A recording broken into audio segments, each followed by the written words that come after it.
webinar titled Business Turnaround Strategies for Success. Thank you again so much for joining. We're so happy to have you. My name is Sophia Binder, and I will be the host for this webinar. And just so you know, we will be having a Q&A at the end. So if you have any questions at all, feel free to send them over to us through the Q&A function. I think it's at the bottom right-hand side of your screen, and we'll be sure to get to your questions at the end. I think we can go on to the next slide.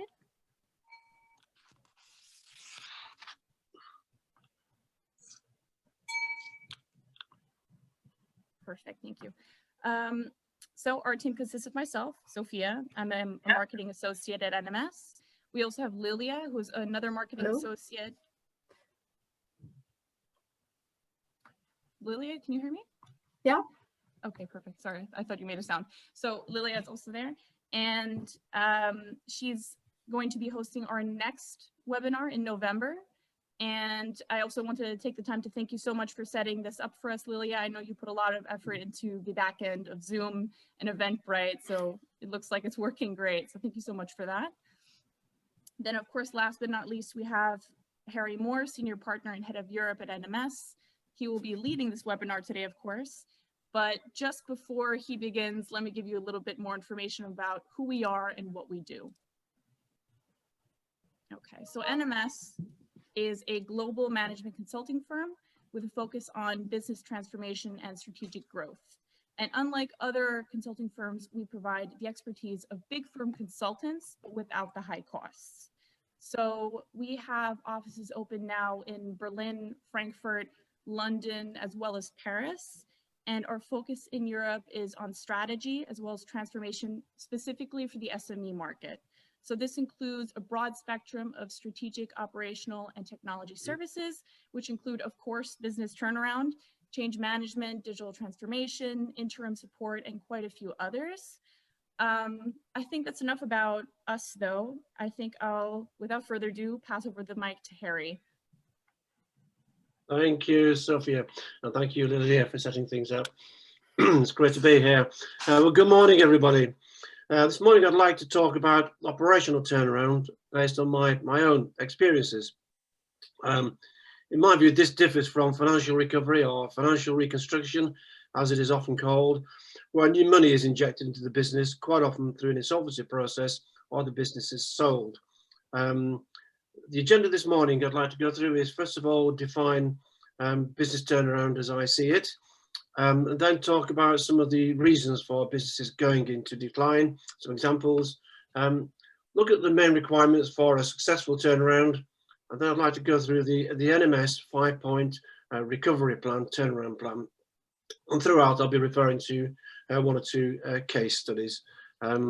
So looking at business turnaround. So for the purpose of this morning, I am defining business turnaround to be where, if no remedial actions were taken, the company's performance would deteriorate to such a point that recovery would be impossible. So the underlying message is that the sooner we start to make the changes, the better the chances of survival will be. Looking at some of the reasons for a business decline, and these are just some examples. We all know that most companies face a crisis at some point in their life, and managing any business has its risks and can be a continual battle. Imagine the scenario. You've lost sales, you've let some staff go, you're under pressure from the bank, or likely to be so. Cash is very, very tight. You may have invested personally. It may be a family business. You need to find new customers, and the future is uncertain.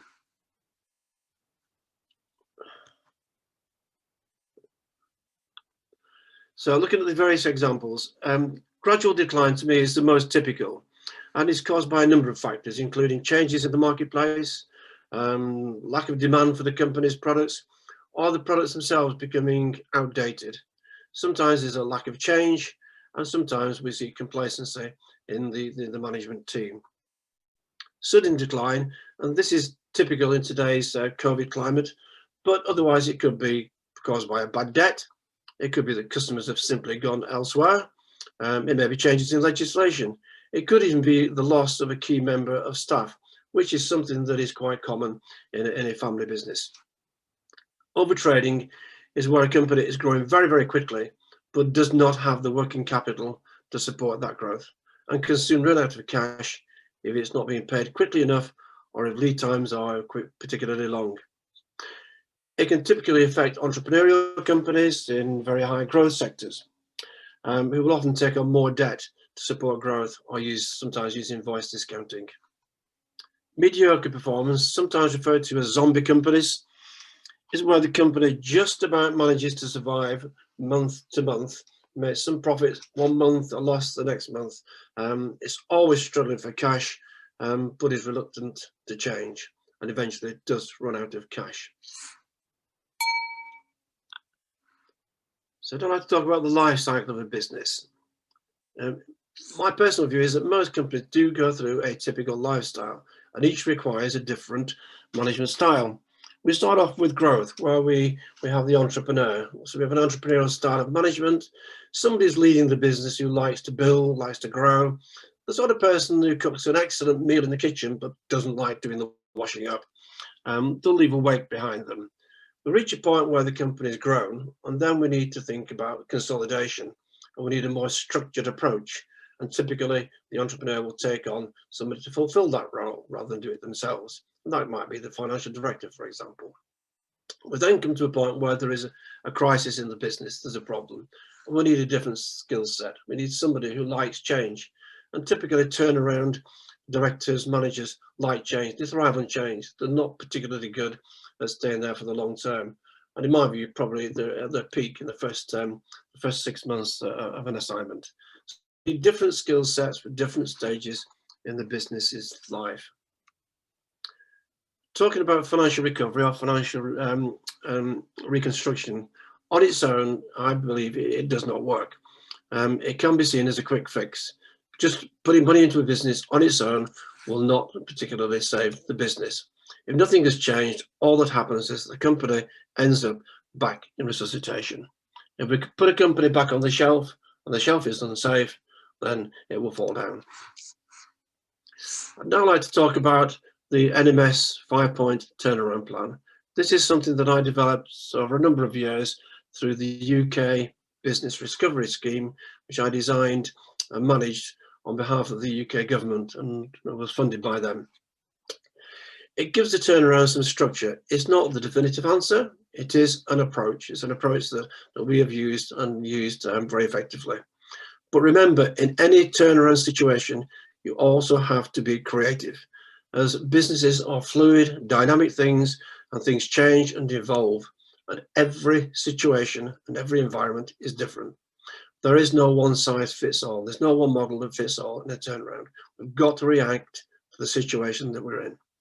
Also, this approach is iterative, so you will complete it, then use it again and again in different functions of the business, marketing and sales, operations, etc.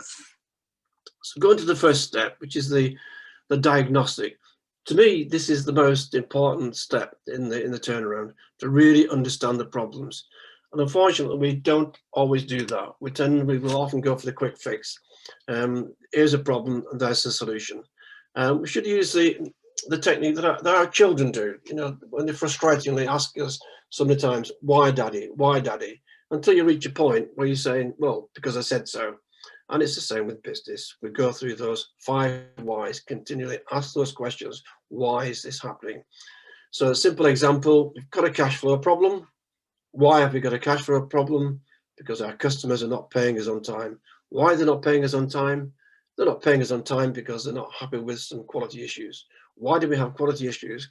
Because we've got people in operations who are not fully trained, etc. Or we've got material issues with our supplier. So we continue to drill down until we get to the real problem. Once we find the real problem, we can then resolve it, and we've got a better chance of making a successful turnaround. The next stage is the planning and create a window of time. We create the window of time simply to give us the breathing space to plan the business. Creating the window of time involves talking to creditors, talking to banks, other lenders, talking to customers, talking to suppliers, to give ourselves breathing space to take off the pressure. It will involve some short-term measures to actually reduce expenditure, for example, cutting out overtime, things like that. So it gives us breathing space to plan. The plan is key. This is not a business plan. This is not a 50-page document that we stick in the bottom drawer and forget about. This is a plan that's in the hearts and minds of management and all the staff and all the people in the business. It's a living thing, and it will change and evolve as a turnaround moves forward. But it is key, and it is important that time is spent on this planning process.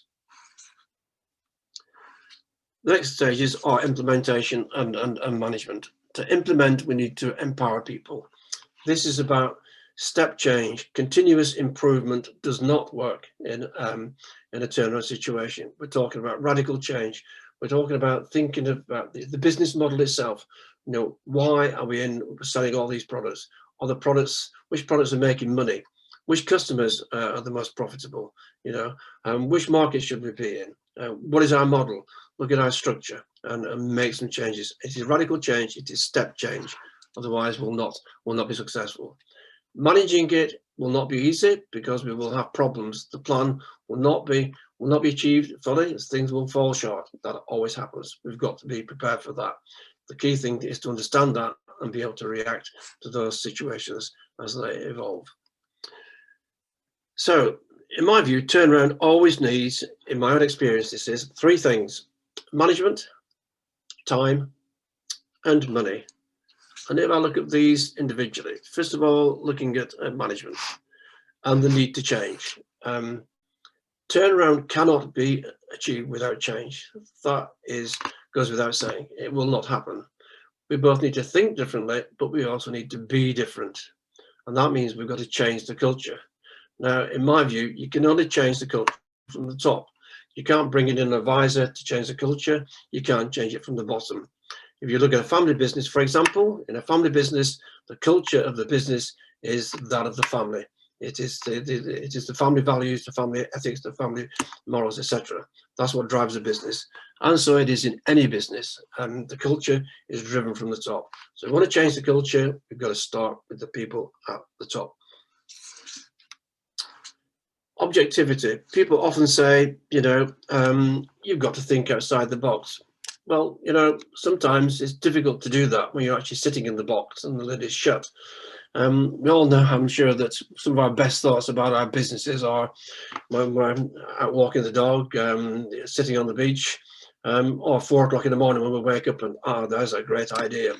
We've got to get outside the business. We've got to talk to other people. There are business mentors, there's non-executive directors worth taking on who can be very objective because they're with the business, but they're not in the business.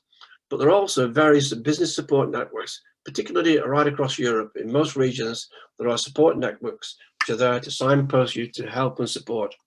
And of course, there are the likes of myself, business transformation and turnaround specialists who work in these areas. We're always there to, you know, offer advice and to carry out an initial counselling session. And then you may have your own advisors, your accountants, lawyers. So it is important to talk to people, whether it's friends, family, or professional advisors. Talk to people and get other people's views. Taking advice. I believe some managers often feel that they should have all the answers. I'm the guy at the top, you know, if people look up to me, I've got to have all the answers. It's my job. If I'm going outside the business for advice, then that's a sign of weakness. Well, it is not. It's a sign of good, strong, robust management. That's using the resources that are available, whether they're in the company or outside the company. So taking advice is good management. But remember, you manage your advisors, they don't manage you. Top-down and bottom approach is one I use, which I think is key in a turnaround. It's about engaging with staff, and it's about what I've referred to before about empowerment. Starting with leadership, you know, it is the role of senior management to lead. It is generals that win wars, and that's what we're there to do. Managers are there to lead, to inspire, and to direct, to develop the strategy. And when they're doing that, to consult with all employees. And by consultation, I don't mean simply communicating. I mean more than that. I mean counselling, asking views, getting views, gathering information. If you employ good people, you don't employ good people to tell them what to do. You employ good people to start telling you what to do. So we consult with people, we get their views, and then we empower them. We empower them, but we need to give them the skills. So looking at the other side, from bottom up, then the people that are running this business, that are driving it, that are delivering, they're the ones with the skills and the knowledge. So if we empower them, they're then in a position to modify the strategy and to influence the leadership and the direction of the business. So by taking this top-down, bottom-up approach, we can come we can get into the right direction for the business. The overriding most important factor in this whole thing is about leadership, but also about three other things, three other key words: communication, communication, and communication is key in a successful turnaround. Right. Money. Money, as I've said before, will not on its own solve the problems. We can get money from within the business and from without. Typically, we can use things like invoice factoring, which can be difficult if you are distressed. Invoice factoring basically is borrowing against our debtor book and borrowing against our sales invoices. We can go to private equity firms, venture capitalists, and other private investors, etc. But again, we've got to have a convincing story to tell. We can take on more debt, but debt's got to be serviced. In some regions throughout Europe, there are grants available, but sometimes can be difficult if a company is troubled with cash flow. And of course, we can go to our customers and ask them for payments in advance, which sometimes might happen, often not. But you know, if we are creative, we can get money from within the business, and through order to cash, cost cutting, pricing, costing, etc. But by being creative, we can think about different ways of doing that. And a couple of examples. One is a company in Wales I was involved with in a turnaround. It manufactured checkouts for supermarkets. The lead time was 12 weeks, and the last 2 weeks were in production. So production only had 2 weeks at the end. I'm always late, always last minute fixes on the checkouts before they went out. So it was always in a rush. So we carried out some process mapping, looked at where the delays were, the inefficiencies, which were in the drawing office, estimating, etc. And we cut back the lead time from 12 weeks to 8 weeks. That meant that we invoiced 1 month early, and the company had a significant injection of cash. Another example was, again, engineering company, manufacturing company, who bought steel. They were always what you call a zombie company, making a bit of profit 1 month, lost the next month, but always struggling for cash and always going to the private equity owners asking for some more money, a bit like Oliver, more please. And the private equity firm didn't want to do that. I walked around the factory with the production director and said, "How many of these products do you make every week?" 47%, he said. We make every week, and we ship them within 7 days. And the company had invoice discounting, so it could draw down on that. So I then said, well, we'll create a standard product line. We'll not move any machines. We'll create a standard product line. And I went to the steel manufacturers and said, can you give me £50,000 of extra credit, and I'll give it you back within a week, within 2 weeks. And they agreed, reluctantly, they agreed. So with the £50,000, I bought £50,000 of steel and then produced it.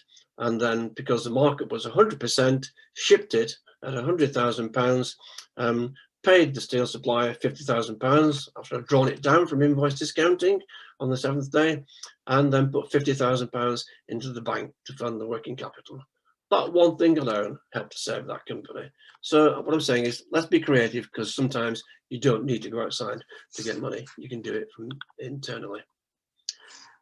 Time is key, and there are two elements to time. There's a duration itself, and you can't do a turnaround in 5 minutes. You can't do it in 5 months. The fastest I've done was a web offset printing company.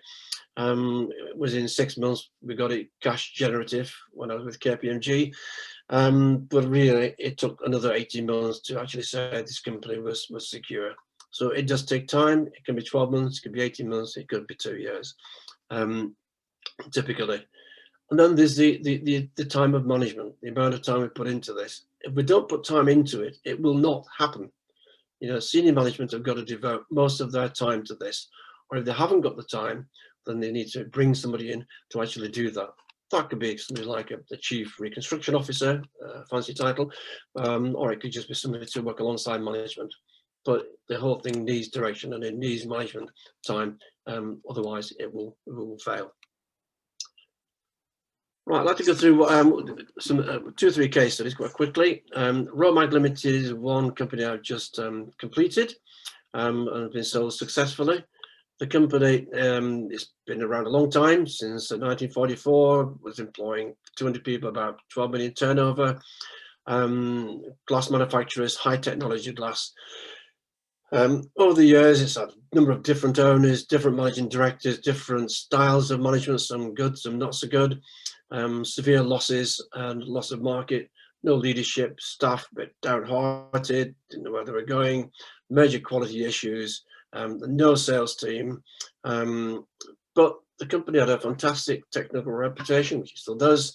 It's a well-known brand. The workforce were highly skilled and really good at what they were doing. And that was the situation. What we did was, first of all, we had to reduce the workforce. That was inevitable, which we did. So we got down to a good core, effective team. All employees were empowered and supported. That was done through intensive training. So every single person in the company had training and personal development plans. That made a massive difference. I also created a flatter organization, took out some lines of management, so communication was better and direction was better. I then created a hit squad to actually get into the factory and through all the operations and through all the offices, because quality affects every process, and we aggressively attacked quality issues, which came down from 14% to 3% within 3 months. I reorganized the sales team, built an internal sales team, and then recruited a field sales team as well. And then another key thing was to rationalize the product range. We do too many different things, and I got that down from 5 down to 2. So the company now focused on rail and security and defence. And then we put in the marketing resource to actually secure the contracts. One example, another one is Meshidronya Kniga, with offices based in Moscow, of course, and Minneapolis and London. The company suffered from loss of sales, there was no distribution channels, lack of leadership, poor cash flow, and the political changes in Eastern Europe, which affected the company badly. What we did there was solution there was to change the business model. So, for example, I closed down 3 shops in London, closed down a number of other shops in Warsaw and Budapest and Cologne, etc. And then put the book selling into concessions, into other booksellers, and then focus really on building relationships and contracts with universities, which is where the company focused. And that in itself turned the company around until we sold it. Last example is another well-known brand, Silvercross Prams, been around since 1870. There's been a gradual decline in sales over a number of years because products were out of date, they hadn't kept up with modern trends. There's no real leadership, no direction, procedures and manufacturing was inefficient, and the sales and marketing was not really working, leading to poor cash flow. Action here was then to build a sales and marketing team, which I poached from competitors. We outsourced 50% of the manufacturing locally, reduced the site down so I could then finance the turnaround, built a new management team, and then I was able to go to market and get some new cash into the business, and ultimately, again, we sold the company successfully. So that is me. I'll now hand you back to Sophia, but I'm delighted to talk to anybody, outside of this meeting on a one-to-one consultation. All you have to do is give me a call or speak to Sophia or Lilia. Thank you for listening. Thank you. Thank you so much, Harry, for that insightful presentation. I think it was valuable for all of us. We have just a couple of minutes left. So if you, the audience, have any questions at all, please send them to us now. But just before we jump into the Q&A, I'd like to say that if you have any questions after the webinar, feel free to reach out to us at info@nmsconsulting.com. And if you want to read up on us a little bit more, you can always visit our website, www.nmsconsulting.com. So let me see if we have any questions yet. No. Okay, in that case, I actually have my own questions prepared, Harry, if you don't mind. Yeah, okay. Great. Okay. No, no, That's the that first one. depends on that. All right, here we go. So how do you take people on a journey of restructuring and change? How does it start? What's the process? I think I've referred to some of it through the presentation. Empowerment, and I did say those three ways: communication is really key. It's involvement, it's participation, it's getting people involved, and remember that they're also as stakeholders, as employees. Sorry. So involvement, get them involved, consult with them, and give them the support they need. But really communicate with them all the way down the line so they understand what you're doing, we're doing, and why we're doing it. I think there's a question popped up, there. Yeah. So the next question is, what best actions would you recommend for cost cutting, procurement actions during turnaround activities? This comes from Juan. So this is cost cutting. Yeah, well, the obvious things. I mean, taking people out is usually the first thing that people look at, but that in itself can be expensive. And there's a danger of actually reducing people too much, because sometimes you take out good people, then that disables you from actually growing the business. So be wary of that. It's looking at things it's doing things differently. It's saying we don't, it's stopping doing things. So outsourcing things. You close down functions, you get somebody else to do it. So transport, for example, you might want to outsource. Your maintenance, you might want to outsource. It's doing things like that. In terms of procurement, I think it's then going back to your suppliers and negotiating better terms, or looking at what you're buying, and do you need looking at your design, looking at your it's called value engineering, looking at can you buy cheaper materials, for example, if you're in manufacturing. But I find that if you go to suppliers, quite often if you're in a situation, they will discuss terms with you, and there is a possibility of reducing prices, even if it's on a temporary basis. Great, thank you. There's also a second question from the audience. Do you recommend outsourcing to reduce budget loads? It's kind of related. Yeah, outsourcing sometimes it can be more expensive if you're not careful. But in my experience, it's not just the cost; it's also the management of that function.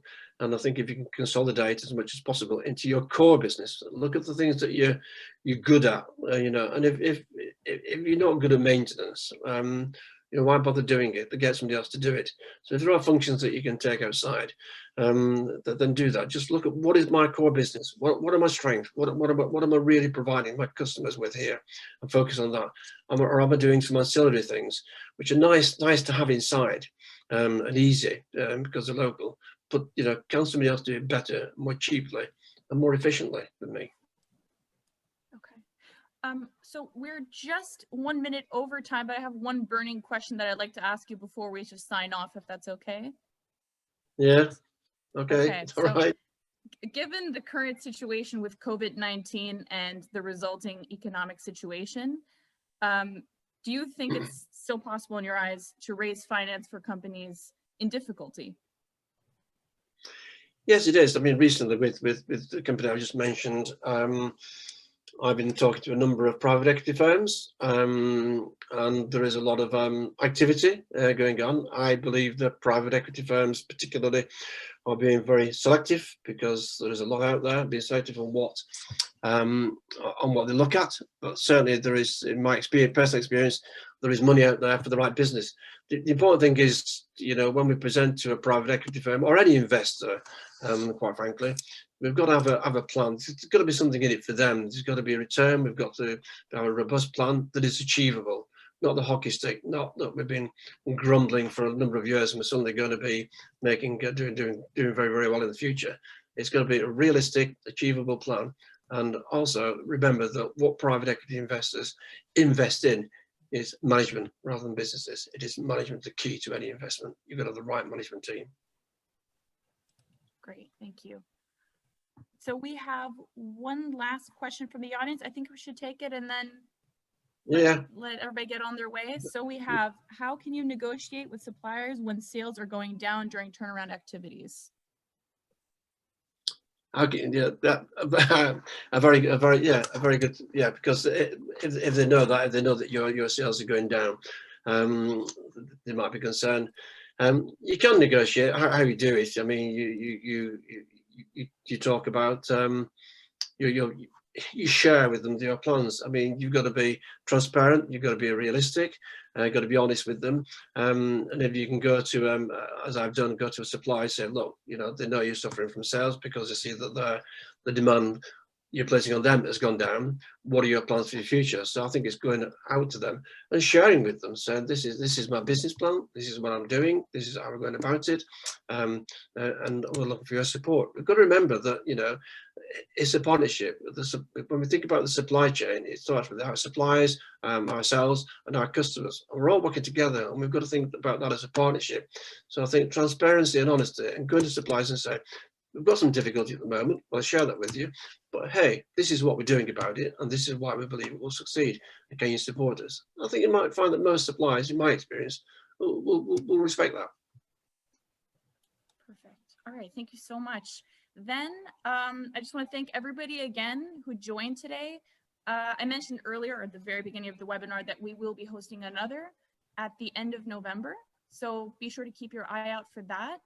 Otherwise, have a lovely rest of your day, and until the next time then. Okay, thank you. Goodbye, everybody. Bye. Bye-bye. Bye.